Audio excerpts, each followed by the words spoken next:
நீங்கள் உயில் எழுதி வச்சா கூட ஷேர்ஸில் மட்டும் ஆட்டோமேட்டிக்காக அதில் ட்ரான்ஸ்ஃபர் ஆகிறதுல ஒரு சின்ன சிக்கல் வரும். அது என்ன சிக்கல் வரும் அப்படின்னா, இப்போ ஒரு சொத்து நம்ம எடுத்துக்கிட்டோம்னா பட்டா முக்கியமா இல்ல பத்திரம் முக்கியமா? ப்ராப்பர்ட்டி டிவால்வ் பண்ணணும் நீங்கள் மனசில் ஃபீல் பண்ணிட்டேங்க, இப்படி தான் பண்ணணும்னு நினச்சிங்கன்னா நீங்கள் உயில் எழுதி வைங்க.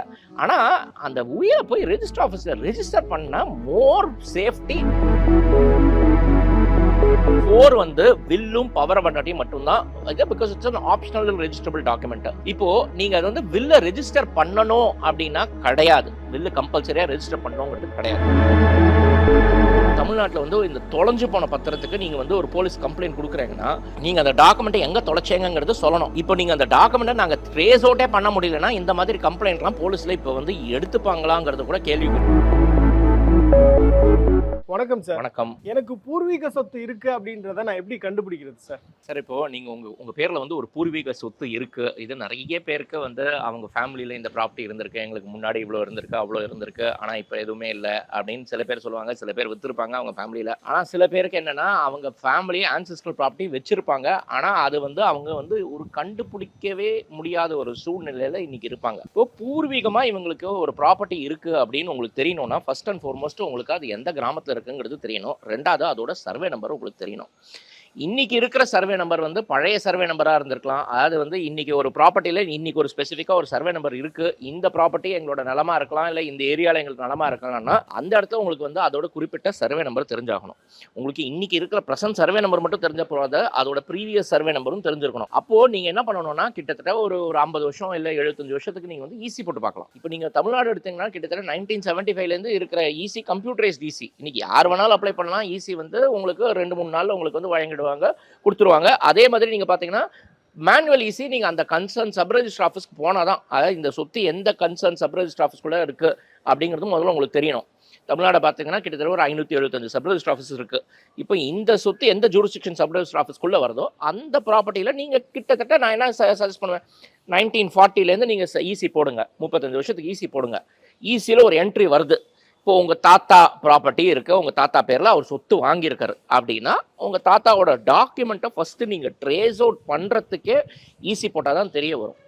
ரெண்டாவது, இப்போ நீங்க அந்த ஈசி போட்டு ஒரு டாக்குமெண்ட் ட்ரேஸ் அவுட் பண்ணிட்டேங்க, உங்க தாத்தா பேர்ல இந்த சொத்து வந்திருக்கு அப்படின்னா நெக்ஸ்ட் கொஸ்டின் என்னன்னா உங்க கையில் அந்த டாக்குமெண்ட் இருக்கணும், ஒரிஜினல் டாக்குமெண்ட். உங்க கையில் அந்த ஒரிஜினல் டாக்குமெண்ட் இல்லைன்னா அதோட காப்பி டாக்குமெண்ட் நீங்கள் அப்ளை பண்ணுவீங்க. காப்பி டாக்குமெண்ட் அப்ளை பண்ணதுக்கப்புறம் சப்சிக்வெண்ட்டாக உங்கள் தாத்தாவோட லீகல் ஹேர்ஷிப் சர்டிஃபிகேட் உங்கள் கையில் இருந்திருக்கணும். அது உங்கள் தாத்தாக்கு இன்னாடு தான் வாரிசு, எங்கள் அப்பா இல்லை எங்களோட சித்தப்பா இருக்காரு, அப்பா இருக்காரு, பெரியப்பா இருக்காரு, அத்தை இருக்காங்க, இவங்க தான் வாரிசுங்கிறது நீங்கள் எஸ்டாப்ளிஷ் பண்ணியிருக்கணும். அந்த மாதிரி ஒரு லீகல் ஹேர்ஷிப் சர்டிஃபிகேட் இருந்ததுக்கப்புறம் சப்சிக்வெண்ட்டாக உங்கள் அப்பாவோட பையன் இல்லை உங்கள் அப்பாவே வந்து இந்த முயற்சி எடுத்து இந்த ப்ராப்பர்ட்டிக்கு வந்து அவங்க பேருக்கு பட்டா மாற்றிக்கலாம். ஆனால் வந்து அது வந்து அவ்வளோ ஈஸியான எக்ஸசைஸ் கிடையாது. ஏன்னா உங்கள் கையில் டாக்குமெண்ட் இல்லைன்னா நீங்கள் வந்து அதுக்கப்புறம் என்ன பண்ணுவோம், ஒரு போலீஸில் கம்ப்ளைண்ட் கொடுக்கணும், இந்த மாதிரி எங்கள் டாக்குமெண்ட் தொலைஞ்சு போயிடுது அப்படின்னு. போலீஸில் என்ன சொல்லுவாங்க, இப்போ தமிழ்நாட்டில் ரூல்ஸை மாற்றிட்டாங்க. இப்போ முன்னாடிலாம் வந்து போலீஸில் வந்து கம்ப்ளைண்ட் கொடுத்த உடனே வந்து சப்சிக்வெண்ட்டாக நான் ட்ரேசபிள் சர்டிஃபிகேட் போட்டு கொடுத்துருவாங்க. ஆனால் இப்போ வந்து ரீசெண்டாக வந்து கிட்டத்தட்ட ஒரு வருஷமாக வந்து தமிழ்நாட்டில் வந்து இந்த தொலைஞ்சு போன பத்திரத்துக்கு நீங்கள் வந்து ஒரு போலீஸ் கம்ப்ளைண்ட் கொடுக்குறீங்கன்னா ஃபர்ஸ்ட் போலீஸ் டிபார்ட்மெண்ட்லேருந்து என்ன பண்ணுவாங்கன்னா ஒரு லெட்டர் எழுதி அனுப்புவாங்க ரெஜிஸ்ட்ரேஷன் டிபார்ட்மெண்ட்டுக்கு, இந்த டாக்குமெண்ட் வந்து இன்னாரோட பேரில் தான் இருக்கா அப்படின்னு சொல்லி. ரெண்டாவது, நீங்கள் அந்த டாக்குமெண்ட்டை எங்கே தொலைச்சேங்கிறது சொல்லணும். இப்போ நீங்கள் அந்த டாக்குமெண்ட்டை நாங்கள் ட்ரேஸ் அவுட்டே பண்ண முடியலன்னா இந்த மாதிரி கம்ப்ளைண்ட்லாம் போலீஸில் இப்போ வந்து எடுத்துப்பாங்களாங்கிறது கூட கேள்விக்குறி. ஏன்னா நீங்கள் திடீர்னு ரோட்டில் போகிறீங்க, உங்கள் டாக்குமெண்ட் தொலைஞ்சு போயிடுது, நீங்கள் போய் போலீஸில் போய் கம்ப்ளைண்ட் கொடுக்குறாங்கன்னா இப்போ வந்து என்ன சொல்கிறாங்கன்னா நீங்கள் எந்த இடத்துல தொலைஞ்சீங்களோ அந்த இடத்துல உங்களோட மொபைல் டவரில் அந்த இடத்துல இருக்கணும், அப்போ தான் நாங்கள் அந்த கம்ப்ளைண்ட்டே எடுத்துப்போம் அப்படின்னு சொல்லி ஒரு சிஸ்டம் கொண்டு வந்துட்டாங்க. ஸோ அந்த மாதிரி இருக்குது. நீங்கள் டாக்குமெண்ட் தொலைஞ்சிருது அப்படின்னா நீங்கள் அந்த போலீஸ் கம்ப்ளைண்ட்டை கொடுத்து போலீஸ்லேருந்து நான் ட்ரேசபிள் சர்டிஃபிகேட் வாங்கினதுக்கப்புறம் சப்சிக்வெண்ட்டாக அந்த ப்ராப்பர்ட்டி வந்து உங்களோட ஃபேமிலி ப்ராப்பர்ட்டியை நீங்கள் கிளைம் பண்ணி அதை பேஸ் பண்ணி நீங்கள் வந்து பட்டா வாங்கிக்கலாம். இல்லாட்டி பட்டா மறுபடியும் இதில் இந்த மாதிரி சிக்கல் இருக்கிற ப்ராப்பர்ட்டி, அதாவது உங்களுக்கு டாக்குமெண்ட்டே தெரியல, இந்த மாதிரி இருக்குது, காப்பி டாக்குமெண்ட் தான் இருக்குது, தொலைஞ்சு போயிடுது அப்படின்னா நீங்கள் ஒரு கோர்ட்டை அப்ரோச் பண்ணி தாசில்தாருக்கு டைரக்ஷன் கொடுத்து உங்கள் பேருக்கு பட்டா வாங்கிக்கலாம். ஆனால் அவ்வளோ ஈஸியான காரியம் இது கிடையாது. இப்போ நீங்கள் சொன்ன பதிலேருந்து எனக்கு ஒரு கிளாரிஃபிகேஷன் தேவைப்படுது. என்கிட்ட வந்து பட்டாவும் இல்லை பத்திரமும் இல்லை, ரெண்டுமே தொலைஞ்சு போச்சு. அப்போ நான் என்ன செய்யறது சார்? உங்கள் கையில் பட்டாவும் இல்லை, உங்கள் கையில் பத்திரமும் இல்லைன்னா உங்களுக்கு வந்து முதல்ல உங்களுக்கு வந்து இந்த சர்வே நம்பரில் தான் இவ்வளோ இடம் இருக்குங்கிறது உங்களுக்கு சர்வே நம்பரும் தெரியணும்.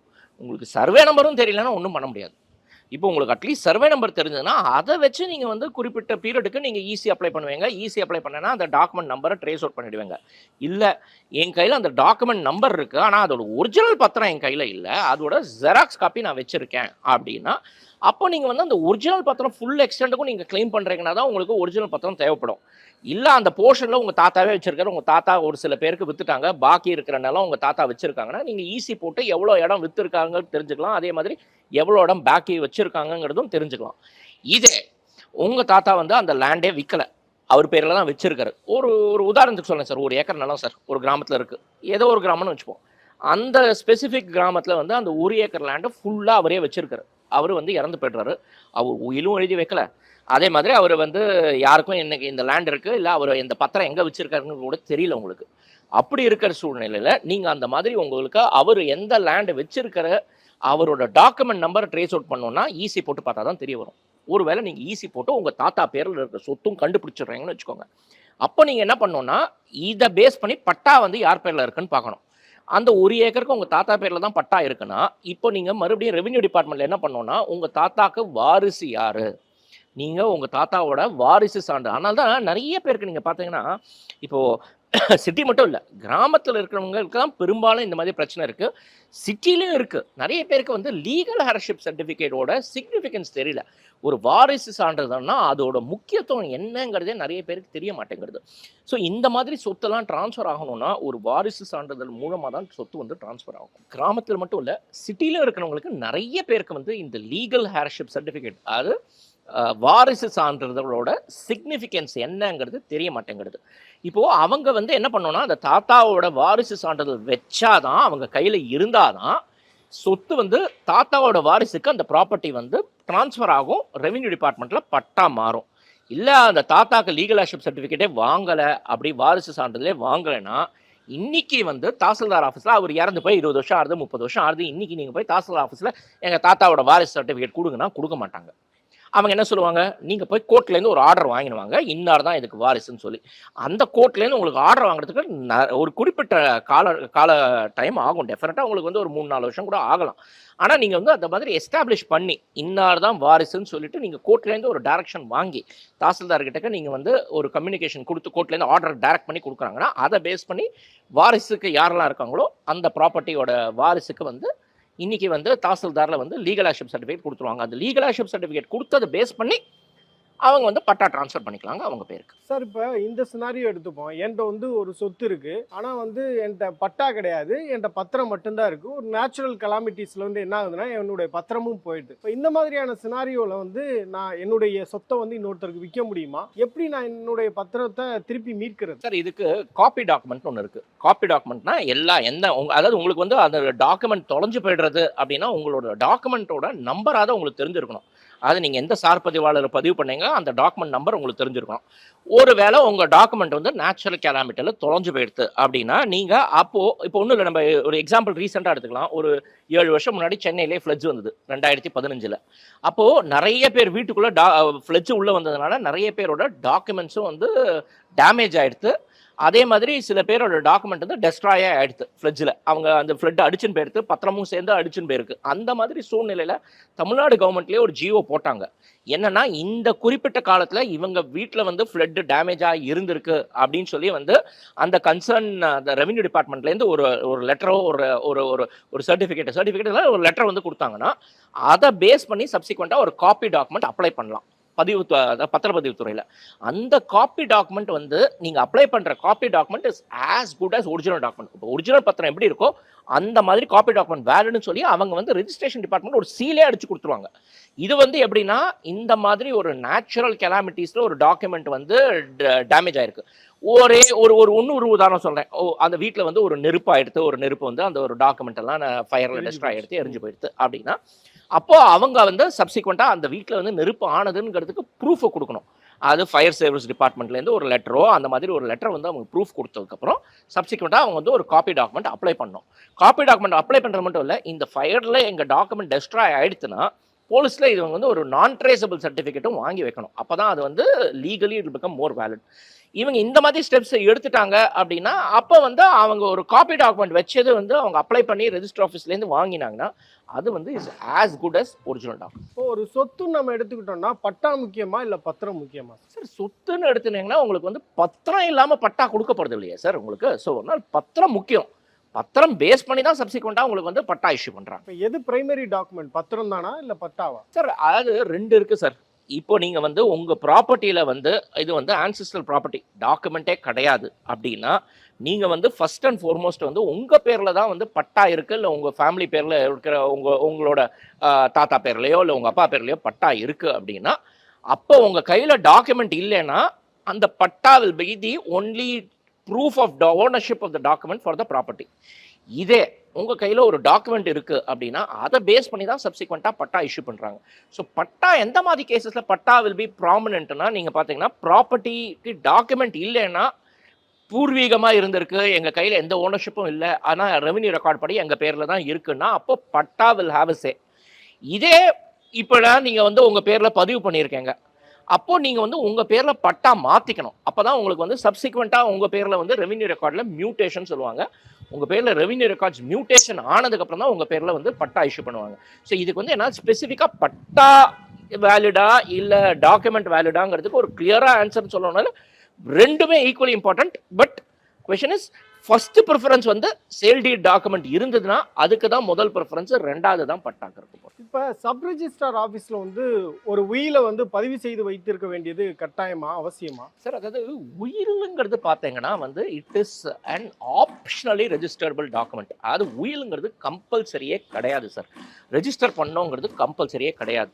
ஆனால் இந்த உயிலை வந்து ஏன் ரெஜிஸ்டர் பண்ணணும் அப்படின்னு சொல்கிறாங்கன்னா, நாளைக்கு ஏதாவது ஒரு சட்ட சிக்கல் வந்ததுன்னா நீங்கள் ரெஜிஸ்டர் பண்ணலைன்னா அந்த உயில் வந்து லீகலி வேலிட். அதாவது நீங்கள் லீகலி வேலிட் சொல்ல மாட்டேன், அந்த உயிலில் நாளைக்கு ஏதாவது ஒரு பிரச்சனை லீகல் ஹேர்ஸ்குள்ளே ஏதாவது ப்ராப்ளம் வந்துருச்சுன்னா அன்ரெஜிஸ்டர்டு பில்லு வந்து can be easily challenged in a court of law than an registered will. இப்போ ரெஜிஸ்டர்டு வில்னா அந்த இறந்து போனவர் வந்து அவர் உயில் எழுதி வச்சிருக்காரு, அவர் வந்து என்ன கிளியராக போட்டுருவார் அந்த உயிலில், நான் இறந்த பிறகு இந்த சொத்து இப்படி இப்படி தான் எல்லாருக்கும் பிரியணும் அப்படின்னு சொல்லி அவர் வந்து எழுதி வச்சுட்டு போயிடுறாருன்னு வச்சுக்கோங்க.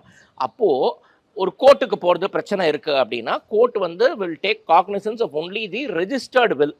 ஈஸியாக வந்து இது இப்படி தான் எழுதி வச்சிருக்காரு, இப்படி தான்ப்பா சொத்து பிரியணும் அப்படின்னு சொல்லி கோர்ட்டில் ஆர்டர் கொடுத்துருவாங்க. இதே வில் அவர் எழுதி வைக்கிறாரு, ஆனால் அவர் வந்து இறந்து போய்டுறாரு, அது வந்து ரெஜிஸ்டர் பண்ணலை அப்படின்னா அப்போ என்ன மாதிரி சிக்கல் லீகல் ஹேர்ஸ்குள்ளே ஒரு சண்டை வந்துடுது அப்படின்னா, அந்த மாதிரி கோர்ட்டில் வந்து கேசஸ் நிறைய இருக்குது. ஒரு சில வாரிசு என்ன சொல்லலாம், இது எங்கள் அப்பா கையத்தே இல்லை, எங்கள் அப்பா கையத்தை ஏமாற்றி போட்டாங்க அப்படின்னு சொல்லி கோர்ட்டில் வந்து கேஸை போட்டு அது வந்து பல வருஷம் ஓடுற கேஸ். அந்த மாதிரி இருக்கிற பிரச்சனைலாம் நிறைய இருக்குது. இது ப்ரொபேட் பண்ணுறது வந்து it's not a very easy process. குறைஞ்சபட்சம் 1 வருஷத்துலேருந்து 1.5 வருஷம் கூட ஆகும். இதில் என்ன இன்னொரு ப்ரொபேட் பண்ணுறது, இன்னொரு சின்ன ஒரு ஃப்ளான்ஸ் சொல்ல ஒரு சிக்கல், ஸ்மால் நடைமுறை சிக்கல் என்ன அப்படின்னா, எல்லா லீகல் ஹேர்ஸும் வந்து கோர்ட்டில் வந்து நான் தான் இந்த இறந்து போனவரோட வாரிசுன்னு சொல்லி அவங்க வந்து ஒரு ஸ்டேட்மெண்ட் கொடுக்கணும். இப்போ நீங்கள் வந்து வெளிநாட்டில் இருக்கீங்க அப்படின்னா நீங்கள் இதுக்குன்னு வந்து ஒரு தடவையோ இல்லை 2 தடவையோ நீங்கள் வந்து கோர்ட்டுக்கு வர வேண்டிய ஒரு சூழ்நிலையும் உருவாகலாம். ஸோ சிட்டியில் இருக்கிற ப்ராப்பர்ட்டிஸ்க்கு யாராவது வில் எழுதணும் அப்படின்னா 1 தடவைக்கு 2 தடவைக்கு 3 தடவை யோசனை பண்ணிவிட்டு அதுக்கு பதிலாக நீங்கள் வந்து செட்டில்மெண்ட் டீடாக எழுதிட்டு போயிடுங்க. செட்டில்மெண்ட் டீட்னா இம்மீடியட்டாக உங்கள் சொத்து இன்னார் நீங்கள் முடிவு பண்ணிட்டேங்க சார், என் ப்ராப்பர்ட்டி எனக்கு அப்புறம் இந்த சொத்து இவங்களுக்கு தான் போகணும் அப்படின்னு நீங்கள் முடிவு பண்ணிட்டீங்கன்னா நீங்கள் தாராளமாக ஒரு செட்டில்மெண்ட் டீடாக எழுதி வச்சுருங்க. உங்கள் பசங்க பேருக்கு, உங்கள் ஒய்ஃப் பேருக்கோ யார் பேருக்கு எழுதி வைக்கணுமோ எழுதி வச்சுருங்க. இல்லை எனக்கு ஒரு சின்ன உறுத்தல் இருக்குது, இந்த ப்ராப்பர்ட்டி நான் உயிரோடு இருக்கிற வரைக்கும் நான் வச்சுக்கணும்னு பார்க்குறேன் அப்படின்னா நீங்கள் எனக்கு அப்புறம் தான் இவங்களுக்கு போகணும் அப்படின்னா அதுக்கு ஒரு வழிவகை இருக்குது. அதுக்கு நீங்கள் என்ன பண்ணணும்னா அந்த செட்டில்மெண்ட் டீடில் வந்து அப்சல்யூட் ரைட்ஸ் கொடுக்கக்கூடாது. நீங்கள் என்ன பண்ணணும், லைஃப் இன்ட்ரெஸ்ட் ஒன்று வச்சுக்கணும். அதாவது நான் உயிரோடு இருக்கிற வரைக்கும் இந்த ப்ராப்பர்ட்டியில் நான் செட்டில்மெண்ட் டீட் எழுதி கொடுத்தா இந்த ப்ராப்பர்ட்டியில் நான் உயிரோடு வரைக்கும் எனக்கு இந்த ப்ராப்பர்ட்டியில் ரைட்ஸ் உண்டு. இப்போ இந்த எனக்கு அப்புறம் அப்சல்யூட்டாக என் பசங்களுக்கு போயிடும். ஆனால் நான் வந்து உயிரோடு இருக்கிற வரைக்கும் என் பசங்க என்னோட கன்சென்ட் இல்லாமல் இந்த சொத்தை அடமானம் பண்ணக்கூடாது, இல்லை விற்கக்கூடாதுன்னு நீங்கள் எழுதி வைக்கலாம். அந்த மாதிரி இருந்தால் நீங்கள் வந்து சேஃபாக இருக்கீங்க. இது தெரியாமல் என்ன ஆகுதுன்னா நிறைய பேர் அந்த காலத்தில் தான் சார் வில்லெல்லாம் எழுதுறாங்க. இப்போ வந்து நீங்கள் பார்த்தீங்கன்னா வில்லு நீங்கள் எழுதி வச்சுட்டீங்கன்னா இந்த ப்ரொவைட் பண்ணி ஆகணும். நிறைய லீகல் அதாவது என்ன சொல்லுவாங்க, ஒரு லாங் ட்ரான் ப்ராசஸ் அது. அதை அவாய்ட் பண்ணுறதுக்கு best example or best solution is execution of settlement deed, property இமீடியட்டாக ட்ரான்ஸ்ஃபர் ஆகிடும். சார் இப்போ ஒரு தந்தை இருக்காரு, அவருக்கு ஒரு 3 ஆண் குழந்தைகள் இருக்காங்க. இப்போ அவர் வயதான காலத்துல வந்து என்ன பண்றாரு, ஒவ்வொரு வீட்லயா தங்கி அவர் வந்து அவருக்கான உணவு, அவர் தங்குறது எல்லாமே பாத்துக்கிறாங்க.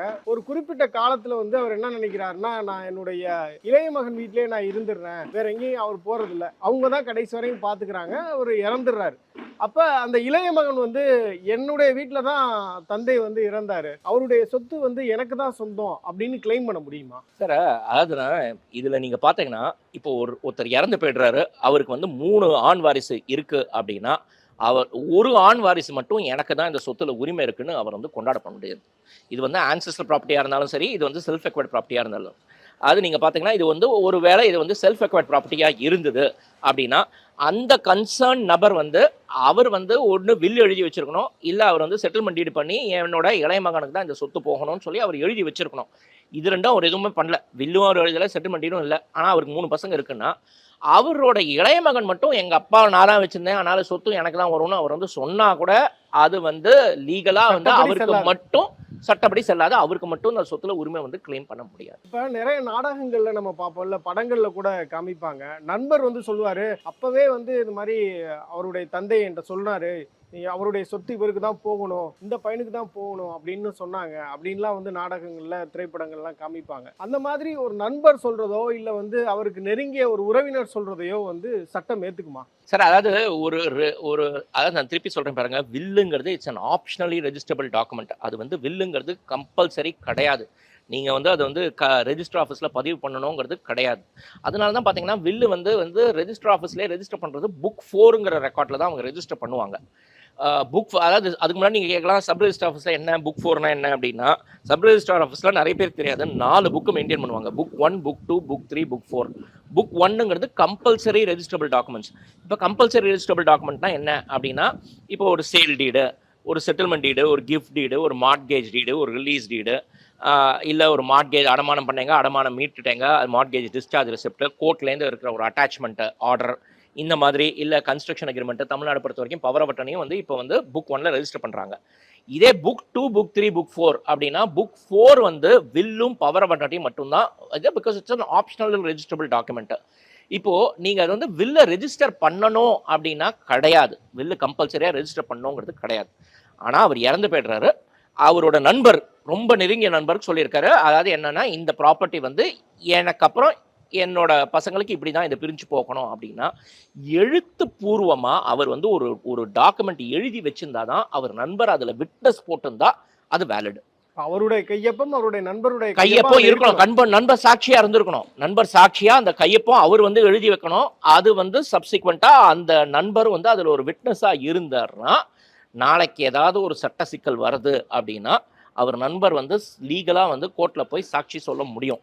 நீங்க நண்பருக்கு வாய் வழியா அவர் சொல்லியிருக்காரு அப்படின்னா அதெல்லாம் வந்து செல்லுபடியாகும். சார் இப்போ உயில்னா என்ன, எந்த அளவுக்கு அது முக்கியத்துவம் அப்படின்றது சொன்னீங்க. இப்போ ஒரு உயில் வந்து யாருக்கெல்லாம் எழுதி கொடுக்க முடியும் சார்? சார் அதாவது உயில் வந்து இது வந்து செல்ஃப் அக்வயர்ட், திருப்பி சொல்ல பாருங்க, செல்ஃப் அக்வயர்டு ப்ராப்பர்ட்டியா ஆன்செஸ்டர் ப்ராப்பர்ட்டியாக தான் பார்க்கணும்.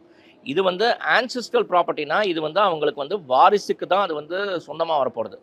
இதே அந்த நபர் வந்து அவர் சொந்தமாக சம்பாதிச்சு அவர் இந்த சொத்தை வாங்கியிருக்காருன்னா அவர் வந்து இந்த உயில் மூலமாக அந்த ப்ராப்பர்ட்டியை யாருக்கு வேணாலும் கொடுக்கலாம், அவர் பசங்களுக்கு தான் கொடுக்கணுங்கிறது கிடையாது. அது ஒரு அனாதை இல்லத்துக்கு கொடுக்கலாம், இல்லை ஒரு ஒரு கோவிலுக்கு எழுதி வைக்கலாம், எப்படி வேணாலும் அது வந்து ப்ராப்பர்ட்டியை வந்து அவர் வந்து என்ன மாதிரி விதத்தில் வந்தாலும் டீல் பண்ணலாம். அது வந்து உயிலில் வந்து அவர் வந்து ரெக்கார்ட் பண்ணிடுறாரு, அதுவும் ரெஜிஸ்டர்டு உயிலாக இருக்குது அப்படின்னா அப்போ அவரோட விருப்பம் அப்படி அப்படின்னா அவங்க வாரிசெல்லாம் வந்து அதை வந்து சேலஞ்ச் பண்ணுறது legally it's will be very difficult. இதே அது வந்து அவர் சொந்தமாக அவர் வாங்கலை, அவரோட ஆன்செஸ்ட்ரல் மூலமாக அந்த சொத்து வருது அப்படின்னா அப்போ வந்து அவர் வந்து உயிலை வந்து நான் வந்து வேற ஒருத்தருக்கு தான் இது வந்து கொடுக்க போகிறேன் அப்படின்னு அவர் வந்து ஒரு உயிலை எழுதி வச்சார்னா அந்த மாதிரி லீகலி அது வந்து அந்த உயில் வந்து வேலிடாக இருக்காது. இப்போ சட்ட சிக்கல்கள் இல்லாமல் உயில் எழுதுவது எப்படி சார்? சார் சட்ட சிக்கல் இல்லாமல் உயில் எழுதணும் அப்படின்னா நீங்கள் வந்து அப்சல்யூட் ஓனராக இந்த ப்ராப்பர்ட்டிக்கு இருந்திருக்கணும். ரெண்டாவது வந்து உங்கள் பேரில் வந்து டாக்குமெண்ட்ஸ்லாம் கிளியராக இருந்திருக்கணும், பட்டா உங்கள் பேரில் இருந்திருக்கணும். அப்படி இருக்கிற பட்சத்தில் நீங்கள் வந்து உங்கள் விருப்பப்படி நீங்கள் வந்து ப்ராப்பர்ட்டிக்கு யாருக்கு வேணாலும் உயில் எழுதி வைக்கலாம். ஏன்னா நீங்க பாத்தீங்கன்னா நான் ஏற்கனவே சொன்ன மாதிரி தமிழ்நாடை பொறுத்த வரைக்கும் சென்னை கார்பரேஷன் லிமிட்ஸ்க்குள்ள இருக்கிற ப்ராப்பர்ட்டி மட்டும்தான் ப்ரொபேட் பண்ணணும். இதே முனிசிபாலிட்டி லிமிட்ஸ்ல இருக்கு இல்ல கிராம பகுதியில் இருக்கிற ஒரு ப்ராப்பர்ட்டி உயில் எழுதி வச்சாங்கன்னா அதுல எந்த சிக்கலும் கிடையாது. அவங்க வந்து அந்த ப்ராப்பர்ட்டி வந்து அவங்க இறந்து போனதுக்கு அப்புறம் அந்த அவங்க உயில் படி யாருக்கு எழுதி வைக்கணுமோ யாருக்கு அந்த ப்ராப்பர்ட்டி சேருமோ அவங்களுக்கு வந்து உயில் படி சேரும். அது வந்து நாளைக்கு அவங்க வந்து கோர்ட்டுக்கு போகணுங்கிறது நெசசரி கிடையாது. ஸோ இது வந்து சட்ட சிக்கல் இல்லாமல் உயில் எப்படி எழுதி வைக்கணும் அப்படின்னா ஸ்பெசிஃபிக்காக வெரி சிம்பிள்.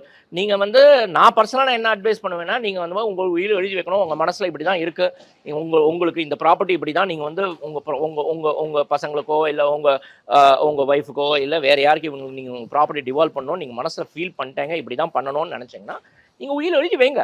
ஆனால் அந்த உயிரை போய் ரெஜிஸ்டர் ஆஃபீஸில் ரெஜிஸ்டர் பண்ணால் மோர் சேஃப்டி. ஏன்னா நாளைக்கு உங்கள் வாரிசுக்குள்ளே எந்த சட்ட சிக்கலும் எந்த ஒரு பிரச்சனையும் வரக்கூடாது. கிளியர் கட்டாக நீங்கள் வந்து இப்படி தான் இந்த ப்ராப்பர்ட்டி டிவால்வ் ஆகும்னு நீங்கள் எழுதி வச்சுட்டீங்கன்னா உயில் படி இருக்கிற ப்ராப்பர்ட்டி டிரான்ஸ்ஃபர் ஆகிறதுல எந்த பிரச்சனையும் இருக்காது. இப்போ உயில் எழுதும் போது கவனிக்க வேண்டிய விஷயங்கள்னா என்னென்ன சார்? அதான் உயில் ஒருத்தர் எழுதிட்டாரு அப்படின்னா ஃபர்ஸ்ட் அண்ட் ஃபார்மோஸ்ட் அவர் வந்து அது வந்து டெஸ்டேட்டர்னு சொல்லுவாங்க. அவர் வந்து எக்ஸிக்யூட்டர் வில்லு, அது எக்ஸிக்யூட்டர் வில்லு வந்து அவர் யார் எழுதுறாங்களோ அவங்க வந்து என்னெல்லாம் எழுதுறாங்க, அவங்க எப்படி அந்த ப்ராப்பர்ட்டிஸை டிவால்வ் பண்ணுறாங்க.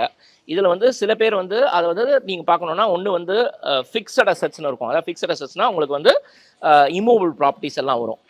சில இது இல்லாமல் சில மூவபிள் அசட்ஸும் இருக்கும். மூவபிள் அசட்ஸ்னால் என்ன? சில கேஷு, ஜுவல்ஸு, அவங்க போடுற ஃபிக்ஸட் டெபாசிட்ஸு இல்லை ஷேரு, அந்த மாதிரி இருக்கிறதுலாம் மூவபிள் அசட்ஸ்னு வரும். அப்போ அவங்க உயிரில் வந்து ஸ்பெசிஃபிக்காக அவங்க இப்படி பிரித்து எழுதணும். அது ஃபிக்ஸட் அசட்ஸ்னால் என்னோட ப்ராப்பர்ட்டி எல்லாம் எப்படி வந்து டிவால்வ் ஆக போகிறது, இல்லை என்னோட கேஷ் இப்படி இருக்குது, என்னோட ஜுவல்ஸ் இப்படி இருக்குது, இதெல்லாம் வந்து இப்படி டிவால்வ் ஆக போகிறது அப்படிங்கிறத அவங்க ஃபிக்ஸடாக வந்து அவங்க வந்து கிளியர் கட்டாக எந்த ஒரு ஒரு ஒரு ஆம்பிகியூட்டி இல்லாமல் அவங்க வந்து எழுதினாங்கன்னா அதை பேஸ் பண்ணி சப்சிக்வெண்ட்டாக அந்த உயிரில் எப்படி அவங்க இறந்து போனதுக்கப்புறம் அந்த கன்சர்ன் பர்சன் என்ன நோக்கத்துக்காக அந்த உயில் எழுதி வச்சாரோ அந்த ப்ராப்பர்ட்டி அதில் ட்ரான்ஸ்ஃபர் ஆகணும். ஆனால் இதில் ஒன்றே ஒன்று மட்டும் சொல்கிறேன். இதில் வந்து நான் சொன்ன மாதிரி இதில் வந்து ஷேர்ஸை பொறுத்த வரைக்கும் நீங்கள் உயில் எழுதி வச்சா கூட ஷேர்ஸில் மட்டும் ஆட்டோமேட்டிக்காக அதில் ட்ரான்ஸ்ஃபர் ஆகிறதுல ஒரு சின்ன சிக்கல் வரும். அது என்ன சிக்கல் வரும் அப்படின்னா, நீங்கள் வந்து அந்த ஷேர் சர்டிஃபிகேட்டில் வந்து கன்சர்ன் நாமினியை வந்து நீங்கள் ரெஜிஸ்டர் பண்ணியிருக்கணும். அந்த நாமினேஷன் ரெஜிஸ்டர் பண்ணலைன்னா நீங்கள் கோர்ட்டில் மறுபடியும் சக்சஷன் சர்டிஃபிகேட் வாங்கினதுக்கு அப்புறம் தான் அந்த ஷேர்ஸை ட்ரான்ஸ்ஃபர் பண்ண முடியும். ஸோ நீங்கள் உயில் எழுதி வச்சுட்டாரு இப்படி தான் வரணும், எனக்கு தான் ஷேர் வரணும் உயில் எழுதி வச்சுருக்காருன்னா கூட ஷேர்ஸில் வந்து நாமினின்னு போட்டு ரெஜிஸ்டர் பண்ணலைன்னா, நாமினேஷன் இல்லைன்னா ஷேர்ஸ் மட்டும் லீகலாக உயில் மூலமாக ட்ரான்ஸ்ஃபர் பண்ணுறதுல சிக்கல் வரும். சக்சஷன் சர்டிஃபிகேட் மறுபடியும் நீங்கள் கோர்ட்டில் வாங்கினதுக்கப்புறம் தான் உங்களுக்கு ஷேர் ட்ரான்ஸ்ஃபர் நடக்கும். சார், இப்போ நீங்கள் சொல்லும்போது மூவபிள் ப்ராப்பர்ட்டி, இம்மூவபிள் ப்ராப்பர்ட்டின்னு ரெண்டு இது சொன்னீங்க. இப்போ இம்மூவபிள் ப்ராப்பர்ட்டி அப்படின்னா நமக்கு தெரியும், இந்த மாதிரி லேண்ட் அசெட் இதெல்லாமே வந்து இம்மூவபிள் ப்ராப்பர்ட்டி. மூவபிள் ப்ராப்பர்ட்டின்றப்ப அவர்கிட்ட வந்து கேஷ் ஃப்ளோ இருக்கும், நீங்கள் சொன்ன மாதிரி ஷேர் மார்க்கெட்டில் அவர் இன்வெஸ்ட் பண்ணியிருப்பாரு, ஜுவல்ஸ் இருக்கும், இந்த மாதிரிலாம் நிறையா இருக்கும். ஸோ இதெல்லாம் எப்படி வந்து சரிசமமாக பிரித்து கொடுக்கப்படும்? சார் அதான் சார், இந்த வில்லில் அவர் எப்படி அவர் மனசில் என்ன தோன்றது வில்லே எழுதலை சார் அப்படின்ற சார். அவர் வில்லே எழுதலை அப்படின்னா தென் இன் ஆல் ப்ராபபிலிட்டி அவர் பேரில் இருக்கிற ஷேர் சர்டிஃபிகேட்ஸோ இல்லை அவர் பேரில் இருக்கிற பேங்க்கில் இருக்கிற ஃபிக்ஸட் டெபாசிட்ஸோ இல்லை அந்த கோல்டோ என்னெல்லாம் மூவபிள் அசெட்ஸ் என்னெல்லாம் இருக்கோ அது மறுபடியும் லீகல் ஹேர்ஸ்க்கு எல்லாருக்கும் ஈக்குவலாக தான் பிரியும். ஒருத்தருக்கு மட்டும்தான் இதில் பிரியுங்கிறது கிடையாது. அப்போ மறுபடியும் இதே லீகல் ஹேர்ஷிப் சர்டிஃபிகேட் வாங்கி நீங்கள் எப்படி வந்து சொத்தை எப்படி நீங்கள் பிரிச்சீங்களோ அதே மாதிரி தான் எல்லாருக்கும் லீகலாக அவங்களுக்கு எல்லாம். இப்போ அவர் இறந்து போகிறாரா, அவர் பேரில் வந்து ஒரு ஃபிக்ஸட் டெபாசிட் ஒரு 50 லட்சம் இருக்குது பேங்க்கில் அப்படின்னா, அவருக்கு ஒரு 4 வாரிசு இருக்குன்னா எல்லா லீகல் ஹேர்ஸ்க்கும் ஆளுக்கு 12 லட்சம் ரைட் உண்டு. அதை வந்து ஒருத்தர் மட்டும் தான் எனக்கு இதில் ரைட்ஸ் இருக்குங்கிறது கொண்டாட முடியாது. இப்போ நீங்கள் ஷேர் மார்க்கெட்டை பொறுத்தவரையிலே சொன்னீங்க, இப்போ ஷேர் வந்து அவர் யார் நாமினியாக கொடுத்துருக்காரோ அவங்களுக்கு தான் அது போகும், அதை வந்து அவங்க கோர்ட்டில் போய் சேலஞ்ச் பண்ணி அவங்க ப்ரூவ் பண்ணணும் அப்படின்னு சொன்னீங்க. இதே இது வந்து இப்போ பேங்க்ல அவருக்கு ஒரு 1 crore வந்து இருக்குன்னு வச்சுப்போமே, அவர் வந்து நாமினியாக ஒருத்தரை கொடுத்துருக்காரு, அப்போ அந்த இடத்துலையும் அவர் யார் நாமினியாக கொடுத்துருக்காரோ அதுதான் வேலிட் ஆகும் இல்லையா? சரி, இப்போ பேங்க்ல இருக்கிற ஃபிக்ஸட் டெபாசிட்ல அவர் வந்து நாமினி போட்டிருக்காரு அப்படின்னா, நாமினேஷன் ரெஜிஸ்டர் ஆயிடுச்சுன்னா அதுக்கப்புறம் லீகல் ஹேர்ஸ் ப்ரொடியூஸ் பண்ணணுங்கிறது நெசசரியே கிடையாது. இவர் வந்து என்னோட ஃபிக்ஸட் டெபாசிட்டுக்கு இவங்க தான் நாமினினா அவர் இறந்த பிறகு ஆட்டோமேட்டிக்காக அந்த நாமினிக்கு போய் அந்த ப்ராப்பர்ட்டி அந்த என்டையர் பணம் அந்த நாமினிக்கு தான் போய் சேரும், அந்த ஃபிக்ஸட் டெபாசிட்டில் இருக்கிறது. இதில் வந்து லீகல் ஹேர்ஷிப் சர்டிஃபிகேட்டுக்கு ரோலே கிடையாது. ஆனால் அவர் நாமினி போடல, அவர் பேரில் இருக்குது, அவர் பேரில் ஒரு கோடி ரூபாய் இருக்குது, ஃபிக்ஸட் டெபாசிட் இருக்குது, நாமினி அவர் ரெஜிஸ்டர் பண்ணல. அப்போது மறுபடியும் அந்த லீகல் ஹேர்ஷிப் சர்டிஃபிகேட் அவர் வாங்கி எல்லாருக்கும் தான் அந்த அந்த அந்த பணத்தில் வந்து எல்லாருக்கும் ரைட்ஸ் வரும். அப்போ அந்த பாக்கி 3 பேர் வந்து என்ஓசி எழுதி கொடுக்கணும் அந்த பேங்க்குக்கு. இந்த சொத்து இந்த இந்த ஃபிக்ஸட் டெபாசிட் எங்கள் அப்பா பேரில் இருந்திருக்கு, எங்கள் அப்பா இந்த டேட்டில் இறந்து போயிட்டாரு, அதோட டெத் சர்டிஃபிகேட் காப்பி உங்களுக்கு ப்ரொடியூஸ் பண்ணுறோம். அதே மாதிரி எங்கள் அப்பாவுக்கு இன்னார் தான் வாரிசுன்னு சொல்லி நாங்கள் லீகல் அஷூர் சர்டிஃபிகேட் ப்ரொடியூஸ் பண்ணுறோம். நாங்கள் தான் எங்களுக்கு வாரிசு, எங்களுக்கு வந்து இந்த இந்த டெபாசிட் எல்லாமே எங்கள் அம்மா பேரில் நீங்கள் ட்ரான்ஸ்ஃபர் பண்ணிடுங்கன்னு சொல்லி அவங்க ஒரு என்ஓசி கொடுத்தாங்கன்னா, அந்த என்ஓசி வாங்கி ஆட்டோமேட்டிக்காக பேங்க்கில் வந்து அந்த ஃபிக்ஸட் டெபாசிட் அவங்க அம்மாவுக்கு ட்ரான்ஸ்ஃபர் பண்ணுவாங்க. சார் இப்போ பேங்க்ல வந்து நாமினியா வந்து ஒய்ஃப் பேர் கொடுத்துருக்காரு, ஃபர்ஸ்ட் சன்னோடைய பேர் கொடுத்துருக்காரு நாமினியா, செகண்ட் நாமினியா கொடுத்துருக்காரு, அவருக்கு இன்னொரு பையனும் இருக்காங்க, இன்னொரு பொண்ணும் இருக்காங்க. இந்த மாதிரியான சினாரியோவில் வந்து எப்படி அதை டிவைட் பண்ணுவாங்க? சார் நாமினேஷன் யார் பேரில் இருக்கோ அவங்களுக்கு மட்டும்தான் இந்த ப்ராப்பர்ட்டியில் வந்து ஃபஸ்ட்டு, அதாவது first nominee second nominee.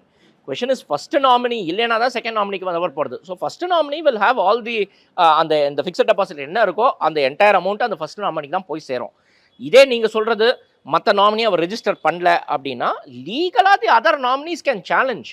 But பேங்க்கை பொறுத்த வரைக்கும் என்னென்னா அவங்க நாமினேஷன் ரெஜிஸ்டர் ஆகிடுது, ஸோ நாமினிஸ் கிட்ட தான் அவங்க வந்து ஃபண்டை ட்ரான்ஸ்ஃபர் பண்ணுவாங்க. இதே இந்த மாதிரி கேஸில் அதர் நாமினிஸ் வந்து ஒரு கோர்ட்டில் வந்து ஒரு சேலஞ்ச் பண்ணுறாங்க, இந்த ப்ராப்பர்ட்டி இந்த இந்த ஃபிக்ஸட் டெபாசிட் இவங்களுக்கு மட்டும் தான் போகக்கூடாதுன்னு சொல்லி அவங்க கோர்ட்லேருந்து ஒரு ஆர்டரோ ஒரு டைரக்ஷனும் வாங்கினாங்கன்னா, ஒரு இன்ஜெக்ஷன் வாங்கினாங்கன்னா, அப்போ அந்த பேங்க்கை வந்து ரெஸ்ட்ரெயின் பண்ண முடியும்.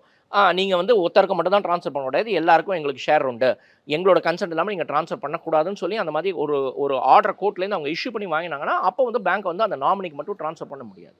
Thank you sir. Thank you sir. நேர்கள் உங்களுக்கு ஏதாவது சொத்துக்கள் ரிலேட்டடாக கேள்விகள் இருந்தது அப்படின்னா கமெண்ட் செக்ஷனில் பதிவிடுங்க. அடுத்தடுத்த நேர்காணலில் உங்களுடைய கேள்விகளையும் நம்ம எக்ஸ்பர்ட்டாக நம்ம கேட்டு அதற்கான பதிலை பெறலாம். மேலும் ஈடி தமிழ் சேனல்ல வரப்போகும் பிசினஸ் மற்றும் அது ரிலேட்டடான வீடியோவை பார்க்க உடனே கீழே இருக்க சப்ஸ்கிரைப் பட்டனை கிளிக் பண்ணுங்க.